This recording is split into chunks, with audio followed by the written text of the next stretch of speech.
Hello everyone, আজকে খুবই মজাদার একটি ভর্তার রেসিপি নিয়ে এসেছি।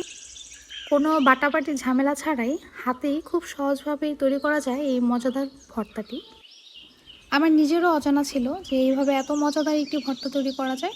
এটা আমি কিছুদিন আগেই খেয়েছি আর কিছুদিন আগেই আমি এটা শিখেছি।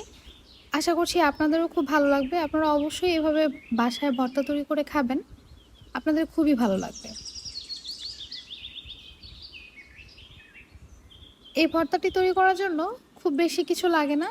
আমি এখানে চিংড়ি মাছ নিয়েছি আর নিয়েছি পাট শাক। পাট শাকটা আমি কুচি কুচি করে কেটে নিয়েছি। সবচেয়ে বেশি ভালো হয় পাট শাকের ওপরের অংশে যেই পাতাগুলো থাকে সেগুলো নিলে। তবে আপনারা ইচ্ছে করলে দুটোটাই মিক্স করে নিতে পারেন। একটি কড়াইতে প্রথমে আমি শুকনো মরিচ ভেজে নেব। আর শুকনো মরিচ ভাজার সময় চুলার আঁচটা মিডিয়ামে রাখতে হবে, এতে করে শুকনো মরিচটা ভেতর থেকে ভাজা হয়ে আসবে।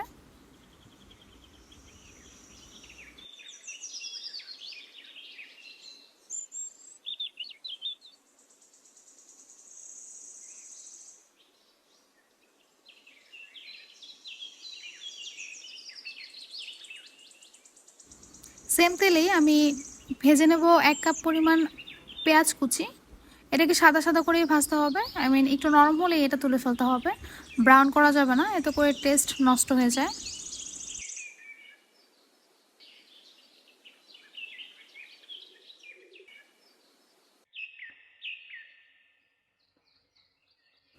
এখন আমি ভেজে নেব চিংড়ি মাছগুলো। আর এই চিংড়ি মাছগুলো আমি লবণ, শুকনো মরিচ গুঁড়ো আর হলুদ গুঁড়ো দিয়ে ম্যারিনেট করে রেখেছিলাম কিছুক্ষণের জন্য। এগুলো নদীর চিংড়ি মাছ, তাই আর মাথা ফেলতে হয়নি। তবে আপনারা যদি চাষি চিংড়ি মাছ ব্যবহার করেন সেক্ষেত্রে অবশ্যই মাথাটা ফেলে দেবেন।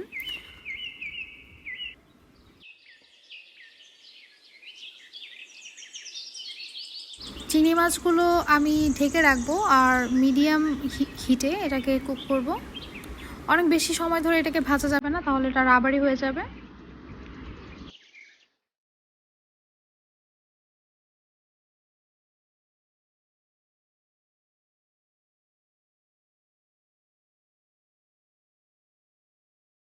এখন এই তেলেই আমি পাট শাক কুচিটা ভেজে নেব।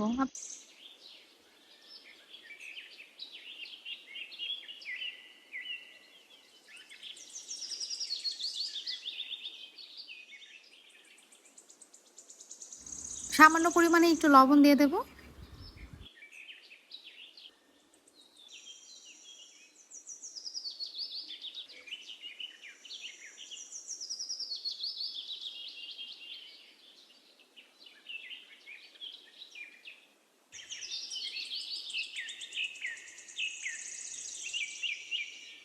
পাট শাকটা পুরোপুরি ভাজা হয়ে গিয়েছে আর এটা একটু ভালো করে ভাজতে হবে, কারণ শাক কিন্তু কাঁচা কাঁচা থাকলে সেটা খেলে কিন্তু আবার পেটে ব্যথা হতে পারে।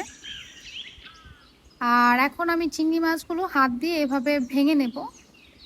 আর এখন যেটা করব সেখানে বলার কিছু নেই, আপনারা দেখতেই পারবেন ভিডিওতে কিভাবে ভর্তা তৈরি করছি।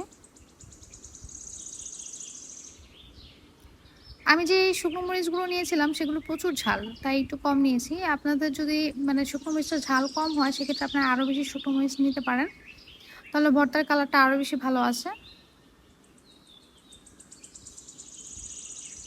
আমি এখানে একটু লবণ দিয়ে নিয়েছি। সব কিছু একত্রে মেখে নেব।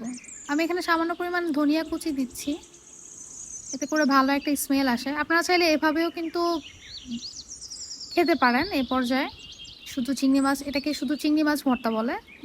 আর যখন পাট শাকটা মিক্স করবেন তখন এটা পাট শাক আর চিংড়ি মাছের ভর্তা হয়ে যাবে।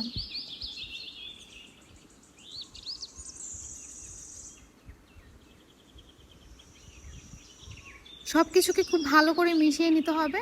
যত ভালো করে মিশাবেন এটা খেতে ততই বেশি মজা হবে। এই ভর্তাটা দিয়ে গরম গরম ভাত 1 প্লেট নিমিশেই শেষ করে ফেলতে পারবেন। এটা খেতে এতটা মজার হয়। আপনারা অবশ্যই এই ভর্তার রেসিপিটি বাসায় ট্রাই করবেন, কারণ এখন কিন্তু পাট শাক অ্যাভেলেবেল। আর আমার রেসিপিগুলো ভালো লেগে থাকলে অবশ্যই আমাকে কমেন্ট করে জানাবেন এবং আমার চ্যানেল সাবস্ক্রাইব করে আমার পাশে থাকবেন। ধন্যবাদ।